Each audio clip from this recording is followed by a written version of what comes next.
Olá, bom dia a todos, bom dia a todas as amigas que estão aqui, a todos os amigos. Vamos começar mais uma live de estudos do Livro dos Espíritos.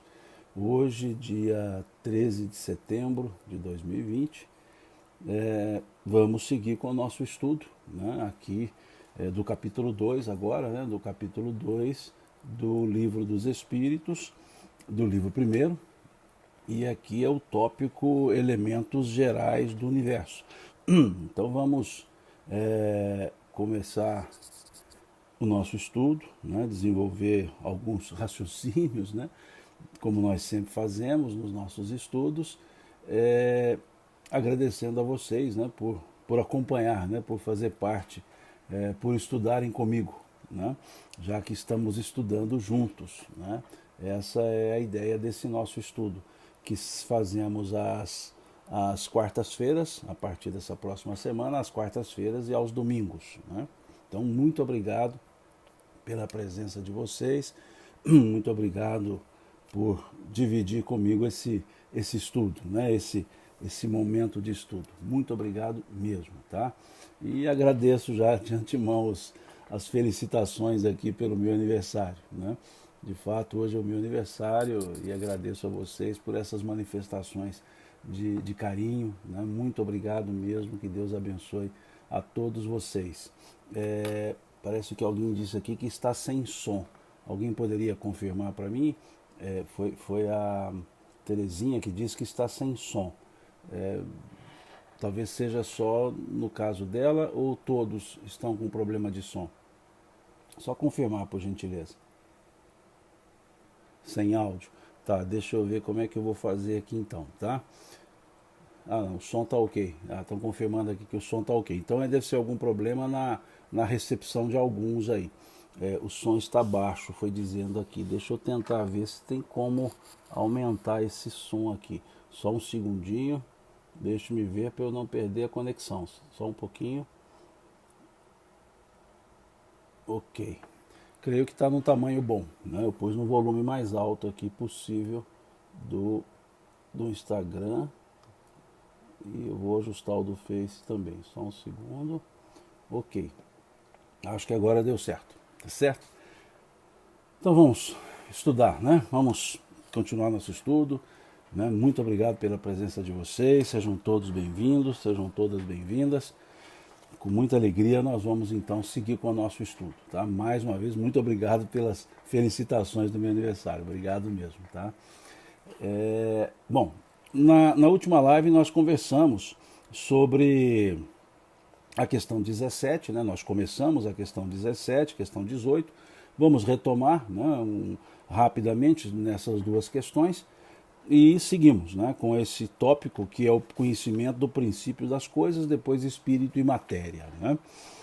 É um tópico em que Kardec faz o estudo, dentro ainda do livro primeiro, sobre as causas primeiras. Então estudamos sobre Deus, e aqui a proposta seguinte do capítulo 2 é estudar o que Kardec chamou de elementos gerais do universo.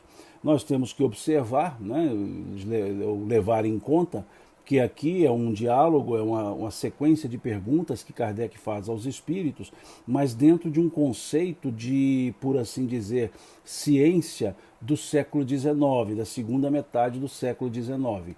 Então, as perguntas se dão nesse contexto, né, no contexto daquele nível de conhecimento que se tinha no século XIX.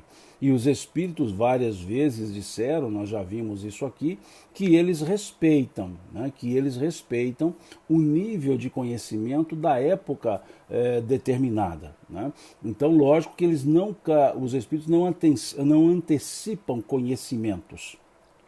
Eles vão trabalhando a partir do conhecimento verificado pelas pessoas naquela época, né? Então, faço essa observação porque nós precisamos trabalhar com as questões que foram trabalhadas por Kardec no contexto da segunda metade do século XIX, ok? Bom, então aqui na questão 17, que nós já vimos na live passada, mas só para retomar, né? Ele pergunta se é dado ao homem conhecer o princípio das coisas. Aqui ele já se refere àquela ideia, princípio das coisas, do universo, do ponto de vista material, já que nós já fizemos aqui o estudo sobre a questão da natureza divina. Mas aqui a resposta, ela nos lembra a resposta que os espíritos deram também na questão número 10, né, já estudada. Como eles dizem aqui, não, Deus não permite que tudo seja revelado ao homem neste mundo, né, mostrando o aspecto de concatenação, né, do desenvolvimento do raciocínio, do desenvolvimento do conhecimento. Então, neste mundo, ou seja, nesse momento que nós vivemos, nós não temos os elementos necessários para compreender esse aspecto do princípio das coisas, no sentido absoluto. Até pouco tempo, a teoria do Big Bang era aceita, né? Plenamente aceita. Depois o seu próprio autor, né, o Stephen Hawking, ele acabou também revendo esse conceito, né? Então veja, a ciência está sempre modificando alguns conceitos à medida que ela avança no próprio conhecimento. Então é nesse sentido aqui que os espíritos dizem que não é dado ao homem, neste momento, aprofundar-se ou ir ao âmago da questão da origem. E aí na questão 18 eles dizem, o homem penetrará um dia o mistério das coisas que lhe são ocultas? E os espíritos respondem, o véu se levanta para ele à medida que se depura, mas compreender certas coisas precisa de faculdades que ainda não possui. Então aqui, essa questão 18, ela nos leva à questão número 11, né, que nós já vimos também, já estudamos também, que é justamente a ideia de quando se pergunta se um dia o homem conhecerá Deus, eles dizem que quando não mais obscurecido pela matéria e pela sua perfeição, o homem então verá e compreenderá Deus. Aqui a resposta da questão 18 é semelhante, porque eles dizem aqui, ainda não possuímos as faculdades necessárias para entender todo esse processo da origem, da criação. Ainda não, né? Então não é o não pode, já dissemos isso, é o ainda não. Não desenvolvemos condições para esse ponto, né? Para essa questão. Bom, isso nós já tínhamos conversado na live anterior, né?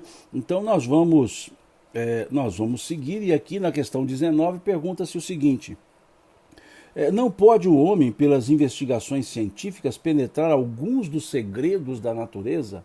Aqui nós temos que interpretar as palavras, né? Segredo não é aquilo que não pode ser contado, né? Aqui é uma força de expressão, é uma palavra utilizada mais aqui como um aspecto de, não diria uma figura de linguagem, mas uma figura simbólica, né? O segredo da natureza é aquilo que ainda não conhecemos, não é aquilo que se esconde das pessoas, não. Então, nesse caso, os espíritos respondem, a ciência lhe foi dada para seu adiantamento em todas as coisas, mas ele não pode ultrapassar os limites fixados por Deus. Aqui também é uma outra questão que nós temos que avaliar, limites fixados por Deus. Não é no sentido de limites que Deus estabeleceu em caráter proibitivo. Não, nós já falamos algo semelhante aqui em outras lives.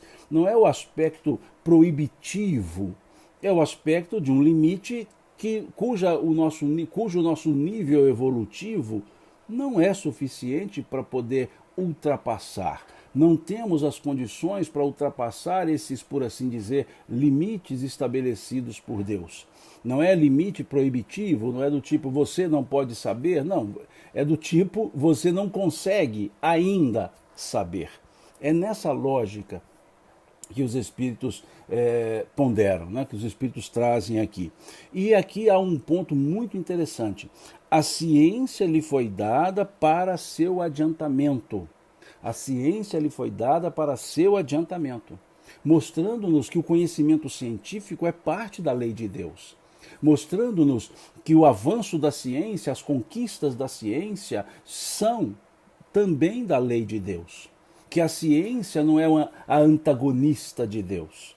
Podem ciência e institutos ou instituições religiosas se dissociarem por doutrinas, mas ciência e fé não se excluem. Falamos isso aqui na última live. Ciência e fé não se excluem. Elas não são mutuamente excludentes. Ciência e fé são duas formas, são duas asas da evolução humana. Porque aquela ideia de fé, não no aspecto de religião, instituição religiosa.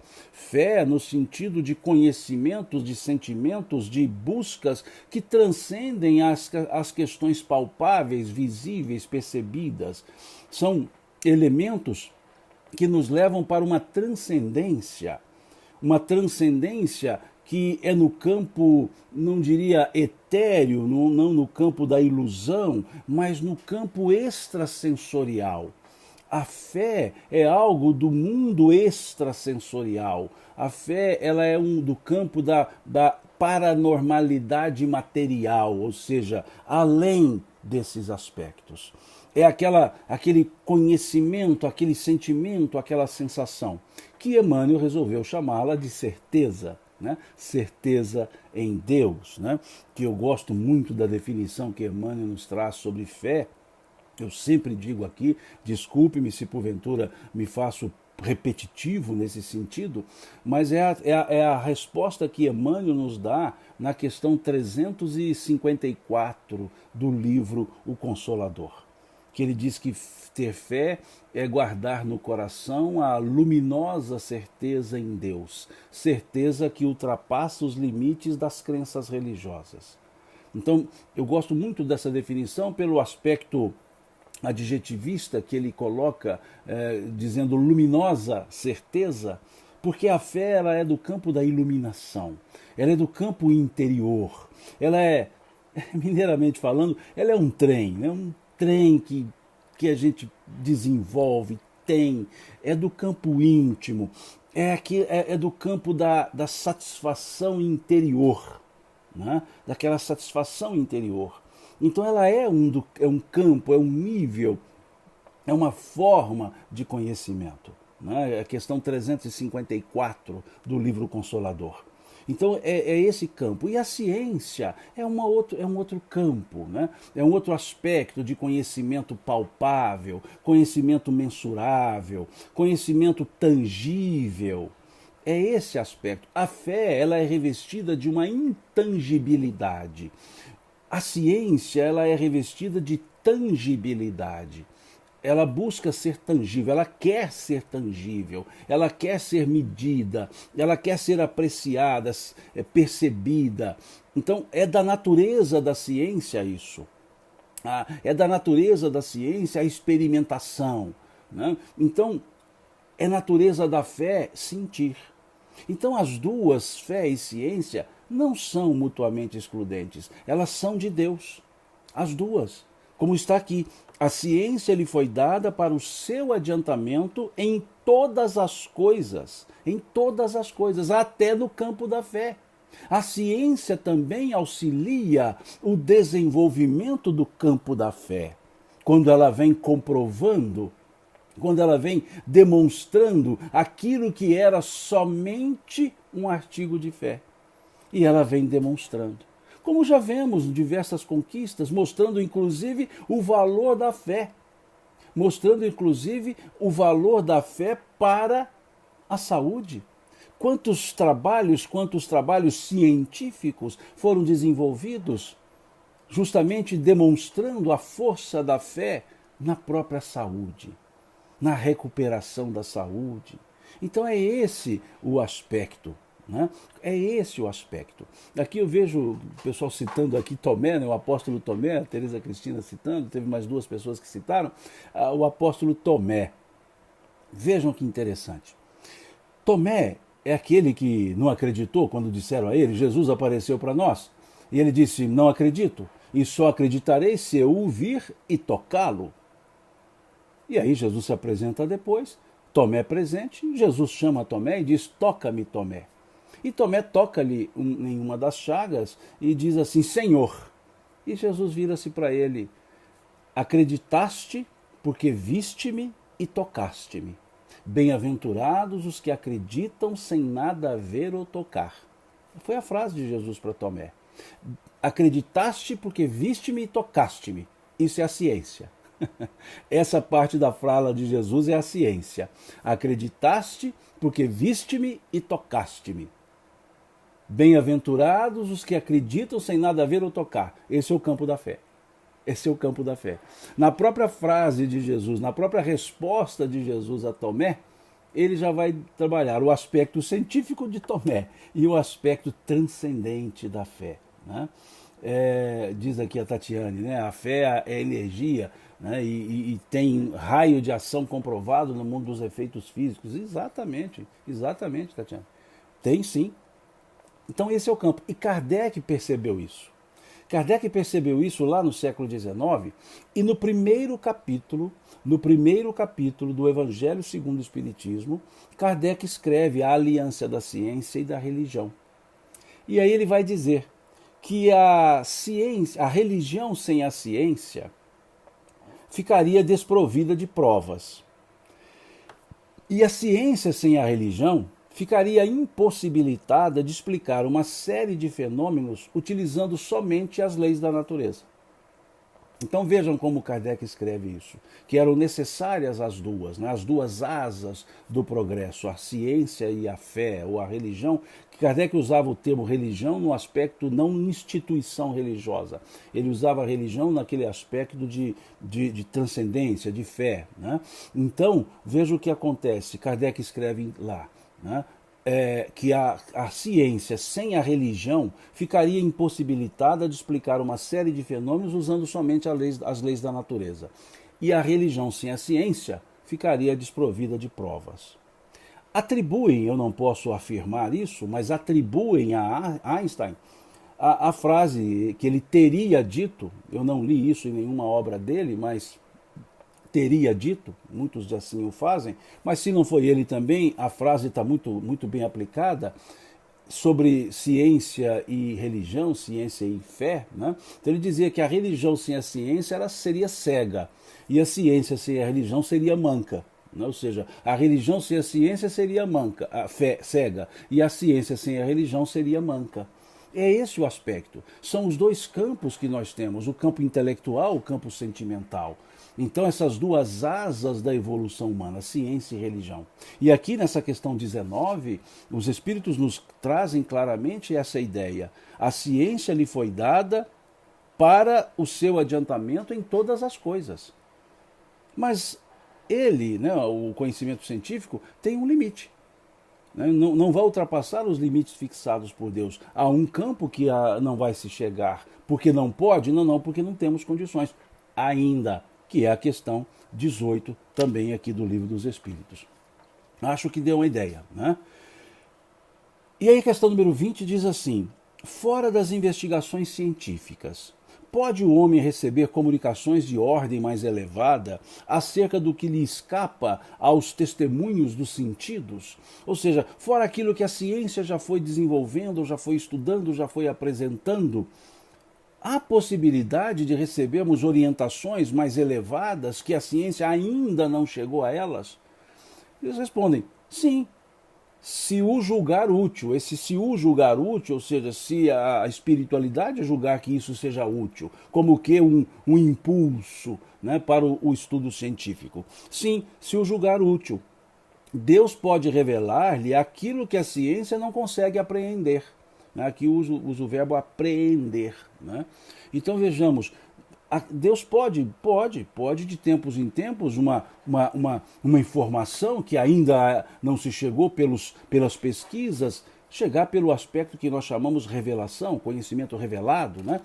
Nós temos o conhecimento mítico, né? Aquele conhecimento das histórias, né? O conhecimento mítico.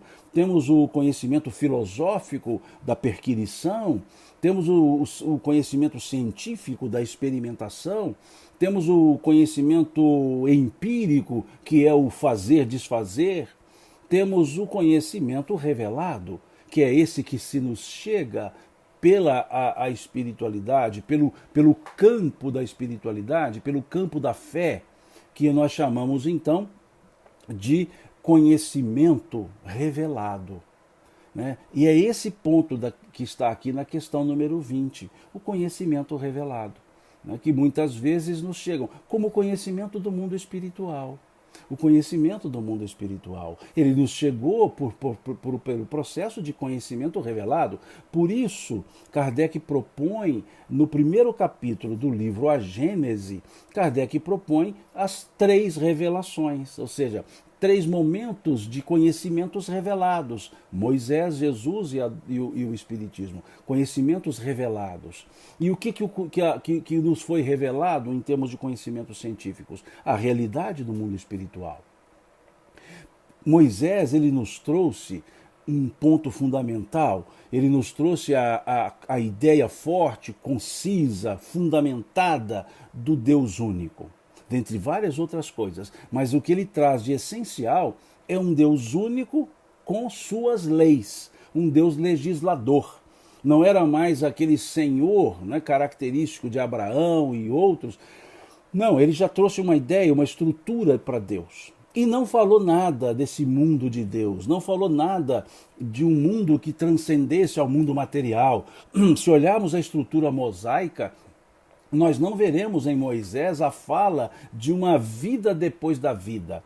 Moisés não trabalhava com essa ideia. A estrutura revelada por Moisés não trazia esse conceito. Tanto que, advindo de tudo isso, temos um grupo dos, por assim poderíamos chamá-los, né, de mais materialistas, os saduceus. Os saduceus que nada aceitavam que fosse além da vida material. E os demais, fariseus e outros, eles entendiam um sono eterno. Por quê? Porque Moisés não revelou nada. Ele disse Deus, nesse sentido, ele disse Deus com suas leis.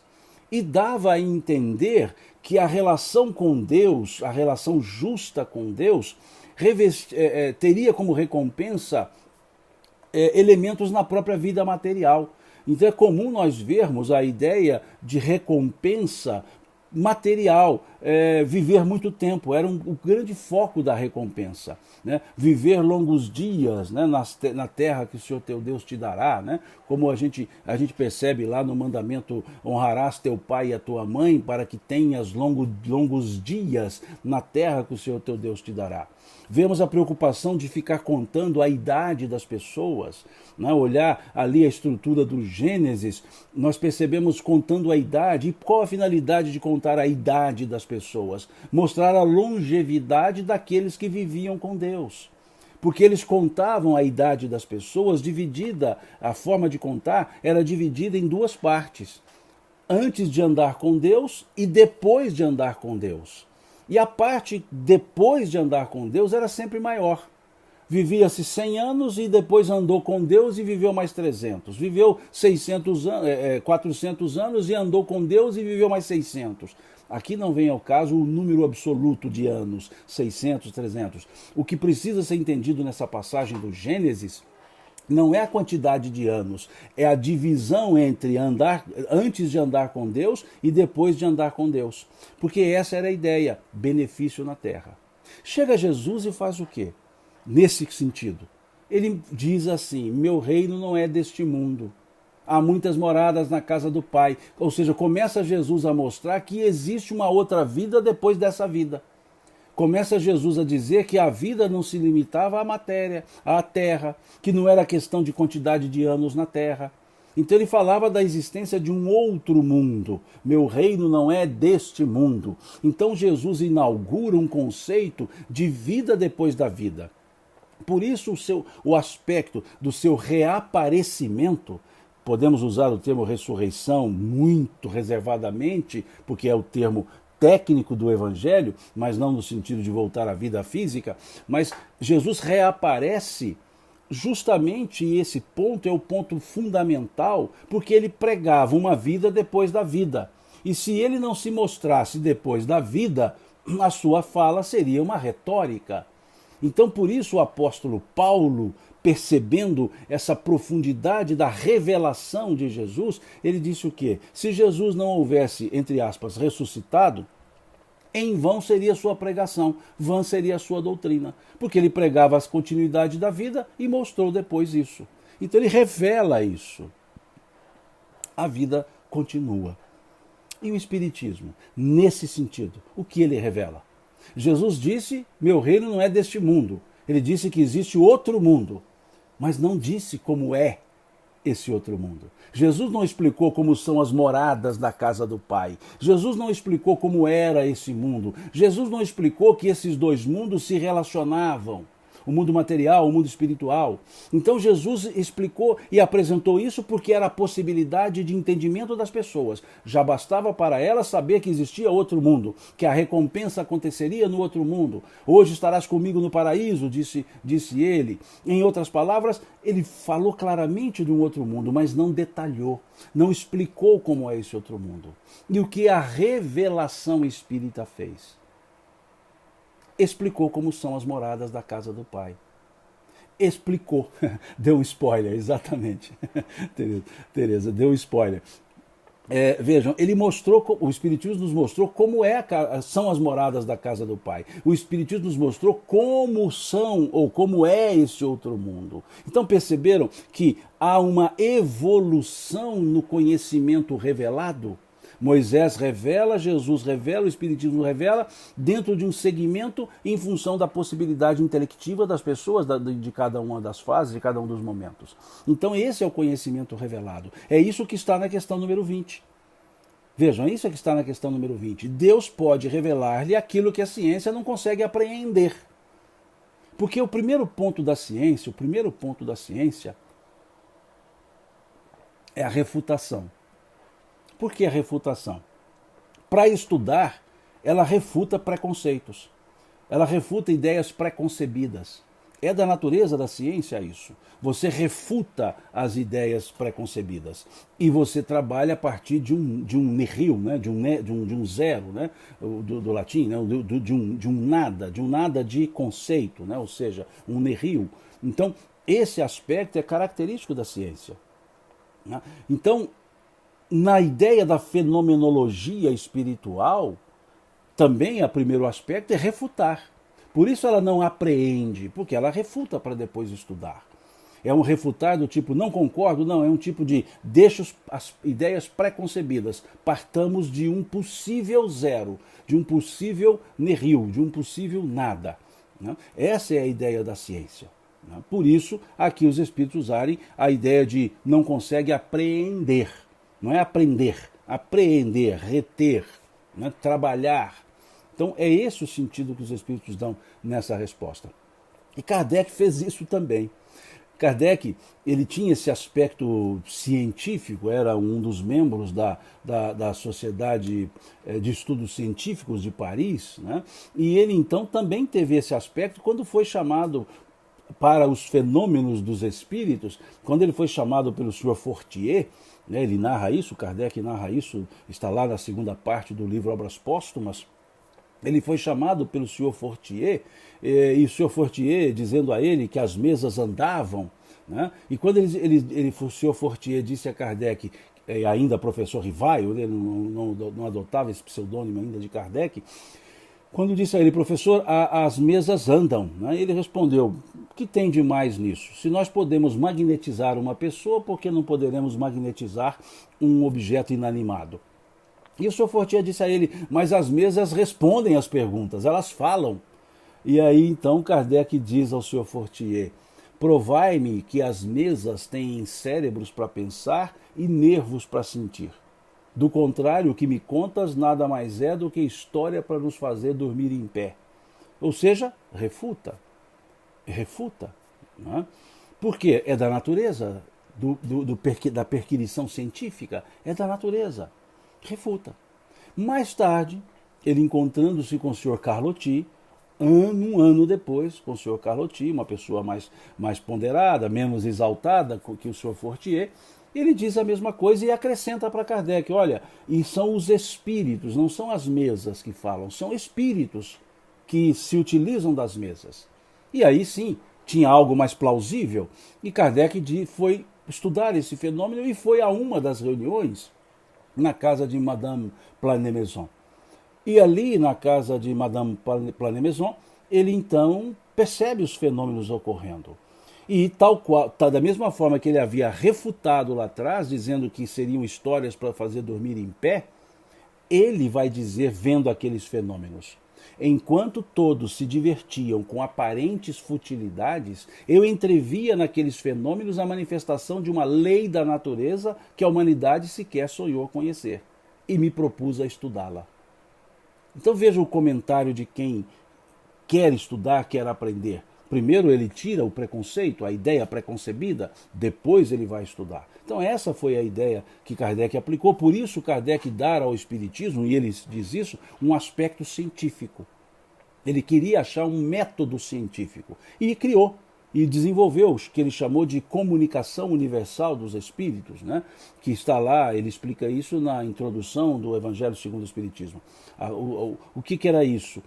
As respostas que os espíritos traziam por pessoas diferentes, de lugares diferentes, sem contato entre essas pessoas, os médiuns, ele dava crédito como verdadeira.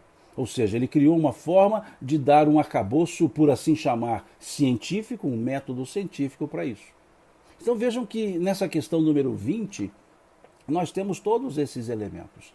Nós temos todas essas características, né? De uma revelação que veio do alto para um estudo ser continuado por quem aqui estava, por Kardec. Então por isso que Kardec diz que o Espiritismo é uma ciência de características filosóficas e consequências morais, consequências religiosas. Se nós olharmos mais à frente, nós veremos André Luiz, por exemplo, né? Emmanuel, André Luiz, Dona Joana de Ângeles, Dona Amélia Rodrigues, Manuel Filomeno de Miranda, trazendo conhecimentos que ainda não são trabalhados pelo mundo material, como que antecipando algumas coisas. Se olharmos o livro Mecanismos da Mediunidade, de André Luiz, se olharmos o livro Evolução em Dois Mundos, de André Luiz, veremos muitas antecipações de coisas que agora a ciência está comprovando. Como que antecipações explicando situações da cosmologia, situações da biologia. Se olharmos Emmanuel com o livro Consolador, nós temos ali a parte sociológica, a parte filosófica, a parte da ciência, a parte da religião, a parte social. Ou seja, Emmanuel foi trazendo também ensinos, revelações, que com o passar do tempo foram sendo comprovadas, foram sendo ampliadas. E assim em vários outros momentos nós tivemos isso. Tivemos nos primórdios do nascimento do Espiritismo, Andrew Jackson Davis, né, nos Estados Unidos, né, que era chamado de o profeta da nova revelação, né, o profeta da nova revelação. Então, ele antecipou diversos conhecimentos, inclusive o motor a combustão, o motor a explosão, né, que ele demonstra explicando que ele via isso no mundo que ninguém via, né, que também era esse caráter revelator. Então, basta se estudar esse pensamento de Davis, Andrew Jackson Davis, que nós perceberemos essa característica, aspas, antecipatória da própria ciência, né? Então, nós temos diversos exemplos da aplicabilidade dessa questão número 20. Né? O livro Mecanismos da Mediunidade é um livro que deve ser estudado com muita profundidade, né? Porque é um livro muito interessante, ele traz conceitos para a mediunidade que são totalmente científicos, não são místicos, não são míticos, são científicos. Muitos dizem, é um livro difícil de ser estudado. Não, ele não é um livro difícil de ser estudado. Ele é um livro que traz conceitos científicos de aplicabilidade no uso da mediunidade, ou na própria mediunidade. Então, é um livro que deve sim ser estudado com muita atenção, né? E linká-lo, porque ele não afasta-se. O livro Mecanismos da Mediunidade não se afasta 1 milímetro do Livro dos Médiuns. Não afasta 1 milímetro do Livro dos Médiuns. O que ele faz é utilizar linguagem mais atual da ciência para algumas expressões contidas no livro do médium, no livro dos médiuns, né? Então ali ele vai trazer elementos de condutividade elétrica, elementos de ionizações químicas, ele vai trazer essas questões todas para poder lidar com a mediunidade. As sinapses, ele vai explicar os aspectos das sinapses,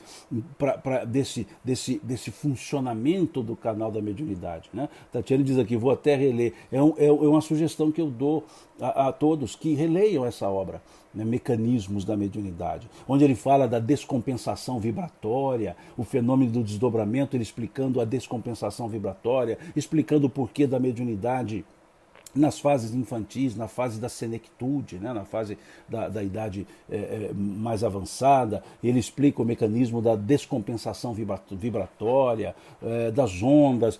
Perfeito, é um livro que vale a pena ser estudado. Como que antecipação de certos conhecimentos que hoje são já desenvolvidos, que já são estudados. O doutor Jorge Andréa trouxe diversos estudos a partir do livro Mecanismos da Mediunidade. Né? Doutor Sérgio Felipe também tem desenvolvido agora estudos nesse campo, né? No campo do onírico, né? No campo dos sonhos. Muito interessante esses desenvolvimentos, esses estudos, né? Que são antecipações. Os espíritos não trazem coisas prontas, eles nos dão spoilers, né? Daquilo que vai ser desenvolvido futuramente, né? Futuramente. Então, os grupos as pessoas que se dedicam ao exercício da mediunidade ou ao estudo da mediunidade, é uma das obras que não podemos deixar de estudar, Mecanismos da Mediunidade, lá de André Luiz. É uma obra que até foge um pouco da série André Luiz, é um estudo muito, muito profundo. Né? Então, são duas obras que eu não diria complexas, eu diria profundas. São duas obras de André Luiz que precisam ser avaliadas, analisadas com um pouco mais de cuidado, no sentido de profundidade, que é Evolução em Dois Mundos e Mecanismos da Mediunidade. E interessante que a obra Evolução em Dois Mundos ela foi escrita por dois médiuns, né? André Luiz escreve por Chico e escreve por Valdo Vieira. E da seguinte forma, um estava em Pedro Leopoldo, o outro estava em Uberaba. Valdo em Uberaba, Chico em Pedro Leopoldo. Chico recebia os capítulos ímpares e Valdo recebia os capítulos pares. E eles não conversavam entre si, um com o outro. O que acontecia? Chico recebia os capítulos ímpares e logo em seguida Valdo recebia os pares e percebia que havia uma continuidade nos capítulos. E os dois não conversavam sobre isso. Então vejam a própria característica da composição da obra Evolução em Dois Mundos. E Chico inclusive disse que tinha conceitos que ele sequer sabia e teve até que estudar depois para ele entender o que ele mesmo havia psicografado. Então são esses aspectos. As pessoas falam, eu vejo aqui a Ângela falando da mônada, né? A mônada celeste, que André Luiz nos traz, é o campo que precisa para se entender o processo de evolução, né? Que muitos falam do elo, né? O elo perdido, etc. Quando se estuda o aspecto das mônadas, percebe-se claramente isso. Né? E o interessante é que o Evolução em Dois Mundos, o livro todo, quase, eu posso dizer por analogia, ou melhor dizendo, por simbologia, que esse livro Evolução em Dois Mundos é o desdobramento da questão 607, 607A e B do Livro dos Espíritos. Essas três questõezinhas. E ali André Luiz faz um livro inteiro para falar dessa questão, desses elementos. Né? Então, vale a pena. Desculpe-me abrir esse parêntese aqui, o pessoal que não está afeito, eu vejo que aqui muitos são espíritas que estão aqui, a grande maioria, outros são simpatizantes, né, que aqui estão acompanhando o estudo, outros não são simpatizantes, apenas curiosidade. Então, desculpe, esse parênteses que eu abri, ele acaba sendo mais afeito aos espíritas que atuam na mediunidade, né? Quase que. Mas é só para clarear um pouco, com exemplificações, o que está aqui na questão número 20 do Livro dos Espíritos. Né? Bom, vamos seguir, né, com o nosso estudo.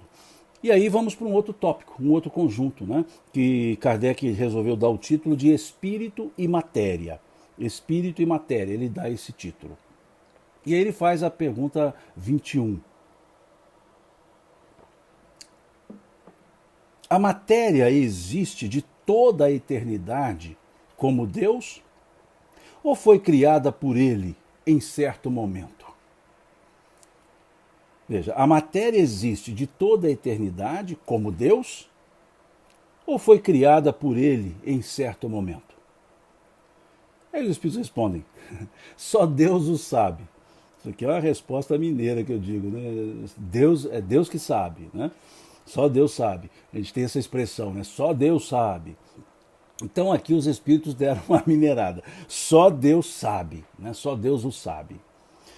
Mas como os espíritos gostam de explicar, eles usam uma conjunção adversativa, né? Ou seja, só Deus o sabe, entretanto, dizem eles, entretanto, uma conjunção adversativa, mostrando-nos que eles vão complementar e explicar melhor essa ideia. Vejam, só Deus o sabe. Entretanto, há uma coisa que a razão vos deve indicar. Em outras palavras, estão chamando a atenção, dizendo assim, olha, pense um pouquinho, né? Pense um pouquinho nessa pergunta que vocês fizeram, né? Em tese é isso que eles estão dizendo. É que Deus, modelo de amor e caridade, nunca esteve inativo. Olha que interessante. O universo, a matéria existe toda a eternidade como Deus ou foi criada por ele em certo momento? Aí os espíritos respondem, só Deus o sabe, entretanto, há uma coisa que a vossa razão vos deve indicar. É que Deus, modelo de amor e caridade, nunca esteve inativo. O que eles querem dizer aqui com nunca esteve inativo? Deus é eterno, não é isso? Vamos começar a confundir a cabeça como nós fizemos lá atrás, nas outras lives. Deus é eterno, concordam? Concordam, lógico, que é o que está lá na questão número 13. Deus é eterno. Se Deus é eterno, vejam, se Deus é eterno e ele nunca ficou inativo, quer dizer que o ato de criar se confunde com a eternidade. A criação não, o criar não, o criado não. O criado teve um momento. Mas se Deus é eterno e ele nunca ficou inativo, quer dizer que a criação é eterna. A criação é eterna. A criatura não. O ato de criar é eterno. Mas cada coisa criada teve início. Só que quando teve a primeira coisa criada, não se tem como definir, porque Deus é eterno e eterna é o ato da criação. Muito interessante isso, né? Para dar nó na cabeça, mas é muito interessante isso. Muito interessante. Por isso que os espíritos chamaram a atenção para a razão, né? Há uma coisa que a vossa razão vos deve indicar. É que Deus, modelo de amor e caridade, nunca esteve inativo. Por mais distante que consigais imaginar o início da sua criação, da sua ação, podereis concebê-lo um segundo que seja na ociosidade? Olha que coisa interessante, né? Olha o que diz o Espírito. Por mais distante que consigais imaginar o início da criação, podeis concebê-lo, ou seja, Deus, podeis conceber Deus um segundo que seja na ociosidade, quer dizer, Deus a ti parado. Tem lá no Gênesis, né, no 7º dia, Deus descansou. Deus descansou fazendo mais coisas, né? O descanso de Deus, simbólico, é lógico, Gênesis, a criação é uma parábola, né? É uma parábola de alto valor simbólico, Deus não é um descansor no sentido de deitou numa rede, cruzou os pés, ou tirou aquela foto que todo mundo gosta de tirar quando está descansando, né? Cruza os pés e tira foto só das pernas com os pés cruzadinhos, né? Como quem diz, estou aqui de boa, né? Não, Deus não fez essa foto, ele não publicou essa foto, porque ele nunca ficou deitado com os pezinhos cruzados, dizendo assim, não estou fazendo nada, né? Não, essa não é a estrutura de Deus, ele está na ação. E quem disse isso? Jesus. Jesus é que disse isso. Se nós olharmos o versículo 17 do capítulo 5 do Evangelho de João, capítulo 5, versículo 17 do Evangelho de João, quando Jesus curou num dia de sábado, Jesus foi lá e curou um homem no dia de sábado, e os doutores da lei ficaram em polvorosa, dizendo que absurdo, é dia de descansar, não pode fazer esforço no dia de sábado. Então, no versículo 17 do capítulo 5 do Evangelho de João, Jesus diz o seguinte: meu pai trabalha até hoje. Em outras traduções, meu pai trabalha até agora e eu trabalho também, dizia Jesus. Meu pai trabalha até agora e eu trabalho também. Não há inatividade. Não é trabalho no sentido material, profissional. É no sentido que os Espíritos nos trazem. Ocupação útil. Ou seja, Deus é útil sempre. Deus está sendo sempre desenvolvendo, sendo útil. Então Jesus foi dizer, o evangelista João grafou com muita precisão, né, versículo 17, capítulo 5 do Evangelho de João, meu pai trabalha até hoje e eu trabalho também. né? Então não há essa ideia de um Deus descansando, né? De um Deus ali, agora eu já trabalhei, vou me descansar, né? Deus dizendo assim, sextou, né? Não, essa frase ela não é Deus dizendo assim, sextou. Essa somos nós dizendo sextou. Né? Então Deus não fala nem sextou, nem sabadou e nem domingou. Né? Ele simplesmente, Deus trabalha até hoje, meu pai trabalha e eu trabalho também, né? Dizia Jesus. Meu pai trabalha até hoje e eu trabalho também. O sextou é por nossa conta. E é bom dar uma sextada, né? Sextou, aí a gente dá aquela ideia. Né? Mas continuamos trabalhando, né? Todos nós. Ocupação útil. Né? E aquilo que se faz com alegria nunca será um trabalho no sentido material que se dá essa palavra. Não é a ideia do tripalium, né? Do chicote de 3 pontas. Não. Trabalho é uma ocupação útil. Trabalhar feliz é a razão para viver feliz. Não é ser escravo do trabalho. Né? Não é ser escravo da ambição. Não, não é isso. Mas é o trabalho no sentido de ser útil, mudar de atividade, fazer outra coisa, mas sempre, sempre no sentido de ser útil. Talvez é a grande pergunta que nós temos que nos fazer. Se nós estamos sendo úteis. Úteis para nós mesmos, úteis para as pessoas. E não interessa o grau de utilidade, porque não existe grau de utilidade. Existe utilidade. Só isso. Utilidade. Ah, mas quando morrer a gente vai descansar. Vai trabalhar bastante, vai trabalhar muito bem, né? Pelo contrário, é aí que vai ter uma vontade danada, né? Mineiramente falando, uma vontade danada de trabalhar. Né? E vai dizer assim, nossa, como eu fui ocioso. Né? Então aí que nós percebemos claramente esse aspecto. Né? É esse o sentido da palavra trabalhar, né? Ociosidade. A ociosidade é uma das causas do desgosto pela vida. Questão 943 do Livro dos Espíritos. Bom, estamos com o livro aberto aqui, é fácil, né? Vamos olhar lá. Questão 943, acho eu, do Livro dos Espíritos. Vamos dar uma olhadinha aqui por garantia. Já que estamos com o livro aberto, não custa nada a gente dar um pulinho lá. Exatamente, questão 943 do Livro dos Espíritos. De onde vem o desgosto pela vida que se apodera de certos indivíduos sem motivos aparentes? Efeito da ociosidade, da falta de fé e muitas vezes da saciedade. E continua a resposta. Né? Continua, que é uma resposta muito grande, e nós já até trabalhamos essa resposta. A ociosidade, a procrastinação, né, que diz a Márcia aqui, procrastinar, né, mineiramente falando, empurrar com a barriga, né? No meu caso até eu tenho barriga para empurrar, mas vejam, a gente diz mineiramente aqui, empurrar com a barriga, procrastinar, né? Uma procrastinação. A ociosidade não combina, né, com nenhum ser, né, ainda mais com Deus. Então, eles estão dizendo aqui, Deus nunca foi ocioso. Se ele nunca foi ocioso, e se ele é eterno, veja, não é ocioso e é eterno, desde a eternidade a criação acontece. Desde a eternidade a criação acontece. É esse o aspecto. Né? É esse o aspecto. Né? Desde a eternidade a criação acontece. É o que está sendo colocado aqui na questão 21. E a mesma coisa nós vemos na questão 80. Né? A mesma coisa nós vemos na questão 80 do Livro dos Espíritos. Né? A Natália faz aqui, esse ato de criação inclui espíritos, questão 80 do Livro dos Espíritos. Vamos dar uma lidazinha nessa questão 80 do Livro dos Espíritos, Natália? Olha o que diz aqui na questão 80 do Livro dos Espíritos. A criação dos espíritos é permanente ou só ocorreu na origem dos tempos? E eles respondem, é permanente, isto é, Deus jamais deixou de criar. Veja, ponto. A Camila pergunta aqui, a questão 943, Camila. Então veja essa questão 80 aqui, que coisa mais legal. Né? A criação dos espíritos é permanente ou só ocorreu na origem dos tempos? E os espíritos respondem, é permanente, isto é, Deus jamais deixou de criar. Então, continuam sendo criados espíritos? Sim, continuam. Deus um dia deixou de criar? Não, não deixou. Questão 80 do Livro dos Espíritos. Então nós podemos associar a questão 21 e a questão 80 do Livro dos Espíritos. Né? Eu acho legal isso aqui. O Livro dos Espíritos ele tem é muito legal. Eu sou suspeito, porque eu sou assim, um apaixonado pelo Livro dos Espíritos, né? Pelo estudo do Livro dos Espíritos.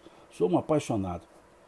Eu acho que a gente tem respostas para as perguntas que nós fazemos no dia a dia. Está tudo aqui. Né? É uma questão de desdobramento, lógico, uma questão de desdobramento. E tem coisas novas que os espíritos não trataram, lógico. Mas é muito interessante, né? É muito interessante nós percebermos isso. Então eu gosto muito do estudo do Livro dos Espíritos, principalmente por causa dessas amarrações, dessas que eu diria, interconexões nas questões dos Livros dos Espíritos. Você trabalha uma questão, ela se relaciona com o outro, conecta-se com o outro, né? Então são esses pontos, né? A gente precisa, né? Esse aspecto, né? A Tereza diz aqui, isso é consolador para mim, tão cheio de defeitos, posso ter sido criada recentemente. Tereza, eu desconfio que não, sabe? Sabe por quê? A criação dos espíritos, depois na questão 607, nós vamos ver isso, a gente é criado simples e ignorantes, e aí, vamos ver a questão 23 aqui também, são como princípio inteligente, e para a gente estar nesse nível que está hoje, evolutivo, errando muito, porque eu também estou nessa turma, né? Eu sou da turma que erra, eu sou da turma que cai também, né? Sou da turma que patina para levantar. A gente já está há um tempinho criado, sabe? Já faz um tempinho. Então me desculpe por ter magoado você, viu, Tereza? Mas não é isso, não. E aí é algo interessante também. A gente fica escondendo, não querendo contar as idades, né? A Tatiana diz aqui, o Espírito Simão que está mais velho hoje, de fato, né? Hoje eu estou mais velhinho. É mais velho mesmo a palavra, né? Não é menos jovem mais, é mais velho, concordo com você. Eu estou fazendo meus 56 anos hoje, né? Eu sei que eu tenho talvez a aparência de 55, mas estou fazendo 56.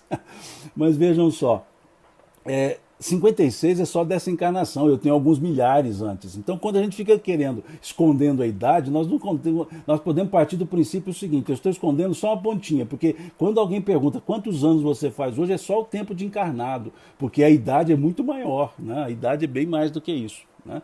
Então, assim, a gente já foi criado um tempinho mais, viu, Tereza? Já faz um tempinho que a gente foi criado. Agora, esses defeitos que nós temos fazem parte do nosso processo evolutivo. Nós vamos lidando com eles, vamos aprendendo, né? Vamos levantando, como diz a letra da música, né? Levanta, sacode a poeira, dá volta por cima, né?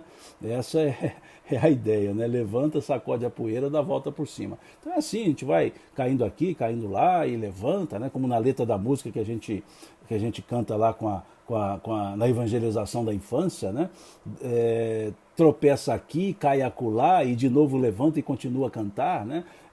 Aquela frase, aquela letra, dê um sorriso só, sorriso certo, cheio de amor. Quem tem Jesus gosta de cantar, está sempre sorrindo, mesmo quando não dá.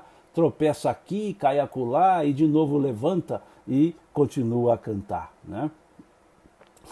Diz aqui, piadinha jocosa para te animar no domingo de aniversário. Não, olha, o bom humor, gente, é sempre bem-vindo. Bom humor é tudo. Né? O bom humor é tudo. Jesus era bem-humorado, Jesus não era carrancudo, não. Para ser sério, não precisa ser com cara fechada, como dizemos aqui em Minas. Né? A seriedade não é sinônimo de severidade. Né?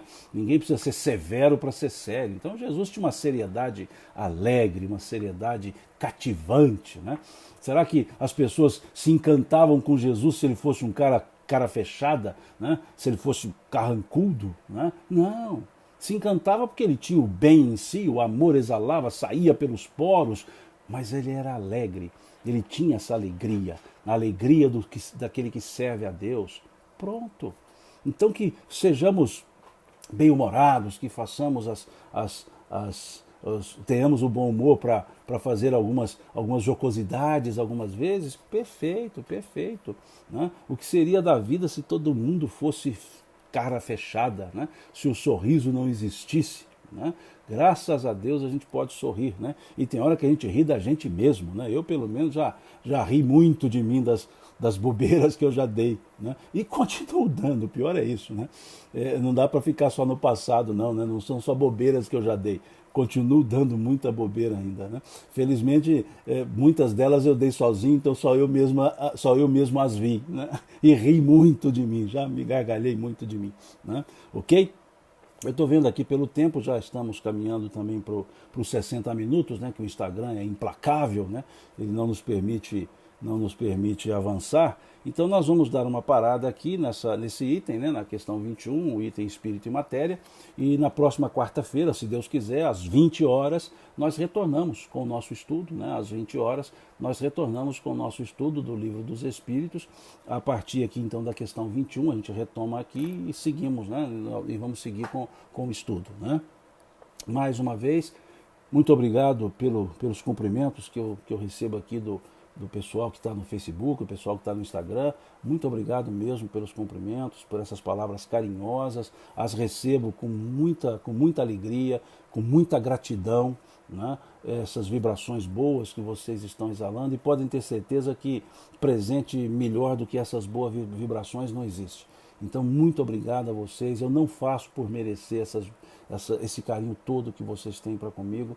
Eu agradeço mesmo, me sinto assim até um pouco constrangido, né, mineiramente falando, assim um pouco sem jeito, porque eu não consigo devolver esse carinho para tanta gente com essa intensidade que vocês demonstram para comigo. Então, muito obrigado mesmo.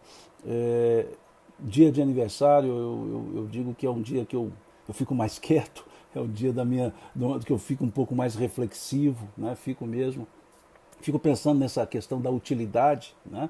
Se de fato a gente está cumprindo aquilo que programou para quando reencarnou, né? Então, no aniversário eu falo que, e como caiu agora no domingo, né? Eu posso ficar quietinho aqui em casa, pensando justamente nisso, né? E recebendo essas energias boas, esse carinho todo especial que eu não mereço mesmo, não mereço, mas recebo com muito gosto, né? com muita humildade eu recebo esse carinho de vocês.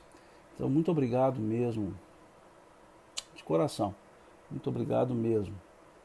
E que Deus abençoe a cada um de vocês, que Deus abençoe a família de vocês, que vocês tenham um domingo muito feliz, um domingo alegre, um domingo de paz, né? Que a vida seja sempre aberta para nós podermos vivê-la. Então, muito obrigado mesmo, muito obrigado de coração, né, por todo esse carinho, por esses votos de felicidade aqui dirigidos a mim, e que Deus retribua vocês. Então, como sempre agradeço, mas hoje com mais intensidade, Deus lhes pague. Deus lhes pague. Deus lhes pague por esse carinho, Deus lhes pague pela atenção de vocês. E se Deus quiser, na próxima quarta-feira, às 20 horas, nós seguiremos com o nosso estudo. Tá certo? Muito obrigado, obrigado mesmo, de coração. Deus lhes pague. E até quinta-feira, se Deus quiser.